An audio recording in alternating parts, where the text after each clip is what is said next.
Mira, mi opinión es que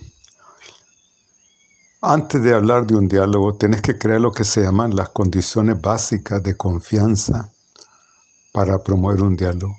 En este momento, dado los antecedentes, cualquiera de estas organizaciones, incluyendo las entidades de mayor prestigio en el país, como puede ser la Iglesia Católica, que se involucren en un diálogo con el gobierno, están en una situación de desventaja, porque ¿quién te garantiza de que se van a cumplir con esos compromisos? Había aquí una relación, un matrimonio entre el capital privado y el gobierno en base a las exenciones fiscales, pero eso comportó la destrucción de la poca institucionalidad que había en el país. Mira, para haber un diálogo nacional, tiene que haber un garante sobre las partes, y el único garante que puede jugar ese papel es la Organización de Estados Americanos. Para hablar de ese diálogo y que tenga credibilidad lo que propone el presidente, comencemos trayendo a la Organización de Estados Americanos aquí para que dé asistencia técnica y garantice el cumplimiento de esos compromisos, que son lo que mencioné anteriormente: la auditoría, la reforma del sistema electoral.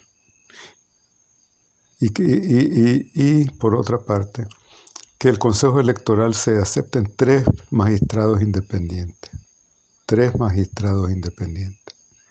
Ese mismo papel puede jugarlo en un diálogo nacional, de ser el garante. Nicaragua lo necesita, un garante internacional, por razones humanitarias, debido a la crisis política, social y humanitaria que hay en este país. Bajo otra forma, no hay condiciones para que hayan resultados positivos. Hay desconfianza entre todas las partes. Y veamos la historia en el mundo cuando hay crisis de esta naturaleza y las partes nacionales no tienen la capacidad de darle una solución. Casualmente, para eso están los organismos internacionales. Casualmente el presidente Ortega habló de las normas y del orden internacional. Eso es el orden internacional. Casualmente los organismos regionales, los organismos globales, perfectamente pueden jugar ese papel la OEA y las Naciones Unidas. Lo hicieron en El Salvador cuando se puso fin al conflicto. Se hizo aquí en Nicaragua, ya hay los antecedentes. Tomemos eso como precedente. Los nicaragüenses tenemos la tendencia a caer en ese narcisismo nacionalista y casualmente por ese motivo somos el país más atrasado de América Latina. Debemos de sentarnos y aterrizar a la realidad. Las crisis internacionales y las nacionales siempre tienen una componente local y una externa. Nicaragua no es la excepción. En mayor o menor grado lo necesitamos, esa presencia internacional. Ya tenemos 3 años prácticamente de estar embarcados en esta crisis y no se ve salida. El hecho que lo propone el presidente quiere decir que está en una situación de vulnerabilidad porque está sintiendo la presión de la comunidad internacional y el vacío que hay en el país. Si no se dan esas condiciones, aquí no va a haber legitimidad en el proceso electoral y se va a agudizar la crisis en el país. Y los empresarios, no miro yo cómo van a querer correr el riesgo de entrar en un proceso de diálogo que todo el país se lo va a rechazar y que la comunidad internacional tampoco va a tener confianza. En cuanto al llamado que él dice que se debe de reiniciar el diálogo con los sectores empresariales tal como se existía antes del 2018, me parece que el presidente está refiriéndose a una realidad que ya no existe.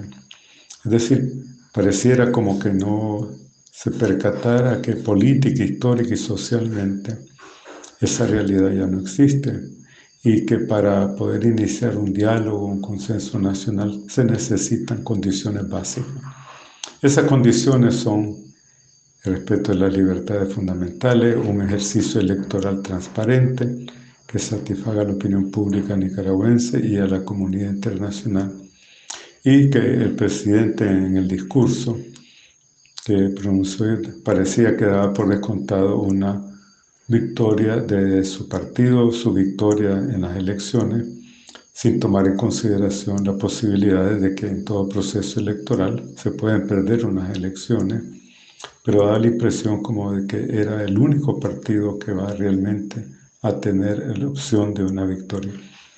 El presidente parece que, o no le han comunicado de esta nueva realidad, que el empresariado nicaragüense, en consecuencia de ese acuerdo con su gobierno, se le responsabiliza en parte de la crisis institucional del país y que un acuerdo o una resucitación de ese entendimiento bajo las actuales condiciones equivaldría a la estigmatización del sector empresarial.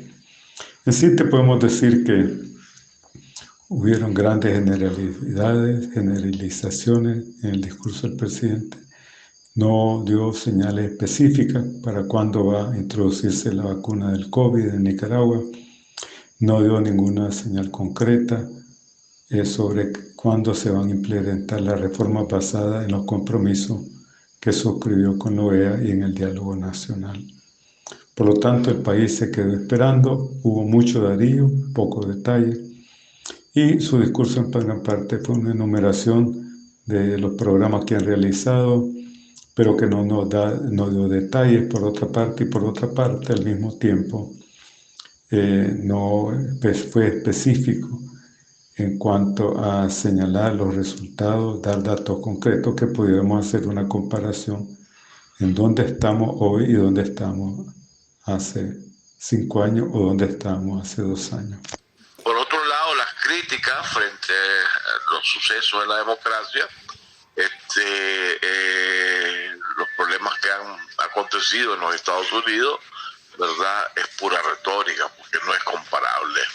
El sistema norteamericano y la institucionalidad democrática de los Estados Unidos ha salido fortalecida con estos últimos hechos.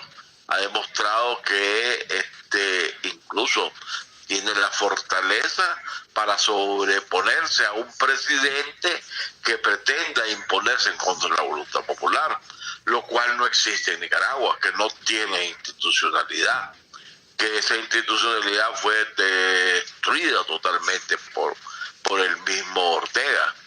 Que existen problemas en los Estados Unidos como en todos lados, definitivamente existen, porque la democracia es una realidad inacabada que tiene que perfeccionarse continuamente, pero cuando funciona frente a retos tan grandes de un presidente que quiere imponerse, que quiere quedarse, lo que tenemos que es seguir el ejemplo, y esa realidad no funcionó en Nicaragua. Aquí la institucionalidad no pudo detener el proyecto totalitario y la dictatorial de Ortega.